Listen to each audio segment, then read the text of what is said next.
mooy fexe nekk meeru gox donc loolu yàlla na ko yàlla defal parce que Sëñ Ahmadou Tidiane yàlla may la lépp lu mu bëgg parce que man ba ma naan la ñëwal nga présider pare na ASC Feu Joie ASC Jàmbaar bi motul si man mu gën a benn dërëm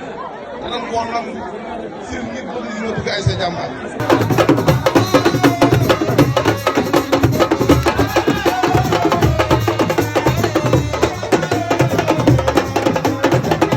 di wax waa Jàmbaar yëpp xale yi li ñu bëgg mooy doomi gox bi élection locale yi ñëw bu nekk te bëgg nañ yéen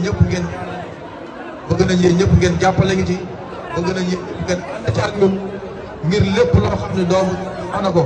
lu làmb ji lu jëm marché yi ñu mën a taxaw ànd ci ak yéen maa ngi nuyu ñëpp di sant ñëpp salaamaaleykum